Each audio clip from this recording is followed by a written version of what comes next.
জেলা থেকে আসতে শুরু করেছেন ইতিমধ্যেই বিজেপি কর্মী সমর্থকেরা। বিভিন্ন জায়গা থেকে তারা আসছেন, কেউ কেউ গতকাল রাত্রেবেলা এসে পৌঁছেছেন এবং আজকে সকাল থেকেও আমরা দেখছি যে সেখানে বিজেপি কর্মী সমর্থকেরা তাদের ভিড়, তাদের জমায়েত। এবং আমি যেমনটা বলছিলাম আপনাদের যে আজকে ব্রিগেডের রং গেরুয়া। সুস্মিতা রয়েছে প্রতিনিধি। সুস্মিতা, তুমিও ব্রিগেডে রয়েছো, ব্রিগেড প্যারেড গ্রাউন্ডে। এই মুহূর্তে সেখানকার ছবিটা ঠিক কি? কারণ জেলা থেকে ইতিমধ্যেই বিজেপি কর্মী সমর্থকেরা তারা এসে পৌঁছেছেন, আসছেন আরো অনেকেই। এই মুহূর্তে সেখানকার ছবি কি? দেখো, ব্রিগেড প্যারেড গ্রাউন্ড আজ প্রতিবাদের মঞ্চ নয়, শপথের মঞ্চে গেরুয়া হয়ে উঠেছে। এবং এই মুহূর্তে ব্রিগেডের মঞ্চের একেবারে সামনে দাঁড়িয়ে রয়েছে, যেখানে মঞ্চের প্রস্তুতি একেবারে সারা। এবং আমার পেছনের ছবিটা একবার যদি দেখানো সম্ভব হয় দেখাতে বলবো। আমার পেছনে এই মুহূর্তে কালো মাথা ছাড়া বোধহয় আর কিছুই দেখার কোনো উপক্রম নেই। তার কারণ জেলা থেকে কর্মী সমর্থকরা এসেছেন, যারা অভ্যাগত, যারা আমন্ত্রিত, তারা এসে ভিড় জমাচ্ছেন। শুধুমাত্র আজকের যে 207 জন নির্বাচিত জনপ্রতিনিধি তারা নয়, যারা 294টি আসনেই প্রতিদ্বন্দ্বিতা করেছেন তারা উপস্থিত থাকবেন বিজেপির প্রাক্তন বিধায়ক, সাংসদ, বর্তমান সাংসদ, প্রাক্তন সাংসদ সকলেই। এবং আজকে দেখার বিষয় আজকের মঞ্চ। তার কারণ ব্রিগেডের এই মাঠ থেকে, ব্রিগেড প্যারেড গ্রাউন্ড থেকে প্রধানমন্ত্রী নরেন্দ্র মোদী তিনি নির্বাচনী প্রচার শুরু করেছিলেন এপ্রিলের 15 তারিখ। এবং যে নির্বাচনী প্রচারে এই ব্রিগেডের মঞ্চের যে ব্যাকগ্রাউন্ড অর্থাৎ ব্যাকড্রপ সেটি ছিল একেবারে দক্ষিণেশ্বরের মন্দিরের আদলে। কিন্তু আজকের এই শপথ মঞ্চ বঙ্গজয়ের ডাক দিয়ে যে প্রচার শুরু হয়েছিল যে জায়গা থেকে, সেই জায়গায় বঙ্গজয়ের পরের যে শপথ মঞ্চ, সেই শপথ মঞ্চে কালীঘাটের মা কালীর মন্দির, সেই মন্দির ফুটে উঠছে। এবং আজকের রাজনৈতিক গুরুত্ব অত্যন্ত বেশি। তার কারণ স্বাধীনতার পর বঙ্গে বিজেপি সরকার প্রতিষ্ঠা হচ্ছে। এবং শুধু তাই নয়, শুভেন্দু অধিকারী তিনি আজ এই মঞ্চ থেকে মুখ্যমন্ত্রিত্বের শপথ নেবেন। এ রাজ্যের আগামী 5 বছরের মুখ্যমন্ত্রিত্বের দায়িত্ব তার কাঁধে তুলে দিয়েছে বঙ্গ বিজেপি।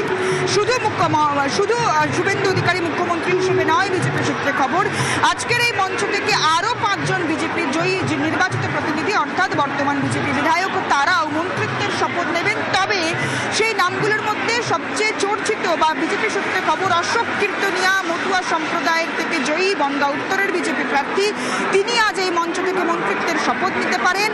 এবং এও শোনা যাচ্ছে খড়গপুর সদরের বিজেপি প্রার্থী, বিজেপির দাপুটে নেতা দিলীপ ঘোষ, তিনি আজ এই মঞ্চ থেকে মন্ত্রিত্বের শপথ নিতে পারেন। এছাড়াও নাম শোনা যাচ্ছে উত্তরবঙ্গের নিশীথ প্রামাণিকের মন্ত্রিত্বের দৌড়ে আজকের এই মঞ্চ থেকে শপথ নেওয়ার ক্ষেত্রে। এবং আরও উল্লেখযোগ্য, যেভাবে ব্রিগেডের মঞ্চ গেরুয়া হয়েছে তার সঙ্গে গোটা রাজ্যের রং গেরুয়া হয়েছে। বিজেপির বঙ্গে এই বিরাট ম্যান্ডেট অর্থাৎ একক সংখ্যাগরিষ্ঠতা নিয়ে জয়লাভের পর আজকের এই ব্রিগেডের মঞ্চ আলো করে উপস্থিত থাকবেন যারা বিজেপির জনপ্রতিনিধি, তাদের পাশাপাশি প্রধানমন্ত্রী নরেন্দ্র মোদী, স্বরাষ্ট্রমন্ত্রী অমিত শাহ, বিজেপির সর্বভারতীয় সভাপতি জেপি নাড্ডা, সর্বভারতীয় নীতিন নবীন এবং প্রাক্তন সর্বভারতীয় সভাপতি জেপি নাড্ডা সহ 21টি বিজেপির শাসিত রাজ্য, যেগুলি কোথাও একক সংখ্যাগরিষ্ঠতা, কোথাও বা বিজেপি অ্যালায়েন্স অর্থাৎ জোটবদ্ধ হয়ে সরকারে রয়েছে, সেই 21টি রাজ্যের মুখ্যমন্ত্রী, উপমুখ্যমন্ত্রী, সাংগঠনিক নেতৃত্ব এবং সেখানকার মন্ত্রিত্বের ভাগিদার যারা, তারা সব মিলিয়ে আজকে ব্রিগেড থেকে রাজনৈতিক বার্তা যেমন যাবে মানুষের জন্য যে আগামী 5 বছর বিজেপি তার ইশতেহারে অর্থাৎ তার সংকল্পপত্রে যে আশ্বাস মানুষকে দিয়েছে, সেই আশ্বাস তারা যেমন পালন করবে বলেই বিজেপি এখনো পর্যন্ত দাবি করছে। তার পাশাপাশি শুভেন্দু অধিকারী তিনি গতকাল বার্তা দিয়েছেন আমি নয় আমরা। বিজেপি কর্মী সমর্থকরা তারা যেমন এককাট্টা হয়ে আগামী 5 বছর কাজ করার বার্তা দিচ্ছেন, ঠিক তেমনই মানুষকে ভয়মুক্ত হয়ে ভরসা প্রদান করবে বিজেপি, এই বার্তাও দিচ্ছেন। ভয় নয় ভরসা, এই স্লোগানে পরিবর্তন চাই বিজেপি সরকার, এই স্লোগানে বিজেপি তার নির্বাচনী প্রচার শুরু করেছিল। সেই স্লোগানে ভর করেই আজকের এই গোটা মঞ্চ সেজে উঠেছে, গোটা ব্রিগেড ময়দান সেজে উঠেছে। এবং আরও উল্লেখযোগ্য বিষয়, ব্রিগেডের এই মঞ্চের ব্যাকড্রপে শুধুমাত্র কালীঘাট মন্দির নয়, মা দুর্গার ছবি, দশমীর মহিলাদের সিঁদুর খেলা থেকে আরম্ভ করে ধুনুচি নাচ সবটাই ফুটিয়ে তোলা হয়েছে। যে বিজেপি বারবার নারী ক্ষমতায়ন, নারী কল্যাণের কথা বলেছে, যে বিজেপি বিজেপি বারবার নারী শক্তির উন্মোচনের কথা বলেছে, আজকে তারই প্রতিচ্ছবি দেখা যাচ্ছে গোটা ব্রিগেড ময়দান জুড়ে, গোটা ব্রিগেডে প্যারেড গ্রাউন্ডের যে শপথ মঞ্চ, সেই শপথ মঞ্চ জুড়ে। তার পাশাপাশি শুভেন্দু অধিকারী, তার কি বার্তা থাকে, এবং এই একই মঞ্চে উপস্থিত থাকবেন রাজ্য সভাপতি শ্রমিক ভট্টাচার্য। তার পাশাপাশি আমন্ত্রিত রয়েছেন ঋতুপর্ণা সেনগুপ্ত, প্রসেনজিৎ চট্টোপাধ্যায়, সৌরভ গঙ্গোপাধ্যায় থেকে আরম্ভ করে একাধিক বিশিষ্ট ব্যক্তিত্ব। এছাড়াও বিজেপির 10তম রাজ্য সভাপতি, তিনি মঞ্চে উপস্থিত থাকবেন শ্রমিক ভট্টাচার্য। তার পাশাপাশি গত 9 যে রাজ্য সভাপতি, তাদের পরিবারের সদস্য, তাদের সকলকে আমন্ত্রণ জানানো হয়েছে। এবং 25শে বৈশাখ কবিগুরু রবীন্দ্রনাথ ঠাকুরের আজ জন্মজয়ন্তী, সেই বার্তাকে মাথায় রেখে মঞ্চে কবিগুরুর প্রতিচ্ছবি সেটি হয়েছে। সব মিলিয়ে বাংলা, বাঙালি আবেগ, যে আবেগকে শান দিতে বারবার বিজেপি চেষ্টা করেছে। এবং বিজেপি অবাঙালিদের পার্টি নয়, বিজেপি বাঙালিদের পার্টি। এই মুহূর্তে মঞ্চে সবার কাজ শুরু হচ্ছে।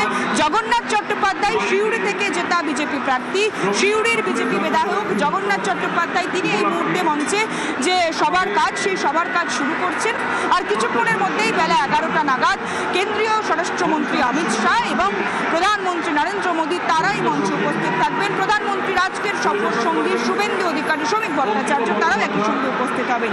শুভেন্দু অধিকারীর এই মুখ্যমন্ত্রিত্ব লাভ, সেটা রাজনৈতিকভাবে গুরুত্বপূর্ণ অবশ্যই। তার কারণ জ্যোতি বসু তারপর এই প্রথমবার কোনো বিরোধী দলনেতা তিনি মুখ্যমন্ত্রী হচ্ছেন, এবং যিনি অন্তত এবার নির্বাচনে একেবারে জায়েন্ট কিলারের ভূমিকা গ্রহণ করেছেন। গোটা নির্বাচনে যিনি, যাকে প্রজেক্ট করেই বলা হচ্ছিল যে তিনি এগিয়ে রয়েছেন। আমরা বারংবার ফল প্রকাশের পরদিন থেকেই বলেছিলাম যে শুভেন্দু অধিকারী তিনি মুখ্যমন্ত্রীদের দৌড়ে এগিয়ে রয়েছেন। সেই খবরেই বলা যায় বা সেই কথাতেই শিলমোহর দিয়েছেন বিজেপির রাজ্য নেতৃত্ব এবং সর্বোপরি স্বরাষ্ট্রমন্ত্রী অমিত শাহ এবং কেন্দ্রীয় নেতৃত্ব।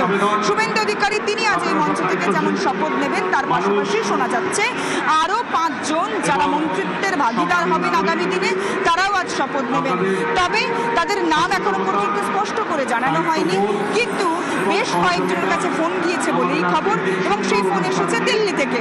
সুতরাং রাজনৈতিকভাবে এবং যে স্বাধীনতা লাভ, অর্থাৎ বঙ্গে বা দেশের স্বাধীনতার পর বঙ্গে বিজেপি সরকার প্রথমবার, সেই বিজেপি সরকার প্রতিষ্ঠার মেগা শপথ গ্রহণ অনুষ্ঠানে এই মুহূর্তে শপথ গ্রহণের অনুষ্ঠানের যে কাজ, মূল পর্বের কাজ, সেই কাজ শুরু হয়েছে জগন্নাথ চট্টোপাধ্যায়ের হাত ধরে। তার পাশাপাশি রবীন্দ্রসঙ্গীত বাজছে গোটা এলাকা জুড়ে। রবীন্দ্র জয়ন্তীতে বাংলা বাঙালি ইস্যু এবং তার পাশাপাশি রবীন্দ্রসঙ্গীত, বাংলা বা শ্যামাপ্রসাদের মাটিতে বাঙালির সরকার প্রতিষ্ঠা হবে, যে কথা বারবার শ্রমিক ভট্টাচার্য, শুভেন্দু অধিকারী, সুকান্ত মজুমদার, দিলীপ ঘোষেরা বলেছিলেন। সেই কথাতেই মূলত বলা যায়, সেই কথারই বাস্তবে প্রতিফলন দেখা যাচ্ছে। তার কারণ শ্যামাপ্রসাদের মাটিতে বাঙালির সরকার, শ্যামাপ্রসাদের মাটিতে বাংলা এবং বাঙালির সরকার প্রতিষ্ঠা হওয়ার পর শপথ গ্রহণেও অক্ষরে অক্ষরে পালন হচ্ছে সেই কথা। কর্মী সমর্থক তারা সকলেই লাল পান সাদা শাড়ি, মাথায় ফুল দিয়ে একেবারে রবীন্দ্র জয়ন্তীর সকালের সাজ, বাঙালির সাজ। তার সঙ্গে যারা কর্মী সমর্থক রয়েছেন তারা অধিকাংশই পাঞ্জাবিতে, এবং আজকে যারা জয়ী জনপ্রতিনিধি রয়েছেন, বিজেপির জয়ী বিধায়ক রয়েছেন, তারা আজ সকলেই ধুতি পাঞ্জাবিতে উপস্থিত থাকবেন। এবং আমরা দেখেছি ভোটের ফল প্রকাশের দিনও প্রধানমন্ত্রী নরেন্দ্র মোদী দিল্লির সদর দপ্তরে একেবারে মালকোচা ধুতি, অর্থাৎ বাঙালি সাজে, বাঙালি বাবু হয়ে তিনি দেখা দিয়েছেন, বাঙালি বাবু হয়ে তিনি ধরা দিয়েছেন। ঝালমুড়ি, বড় খবর আপনাদের দিয়ে রাখবো। এই মুহূর্তে কলকাতা এসে পৌঁছলেন প্রধানমন্ত্রী নরেন্দ্র মোদী। আর কিছুক্ষণের অপেক্ষা, সরাসরি এসে পৌঁছবেন এই ব্রিগেড প্যারেড গ্রাউন্ডে।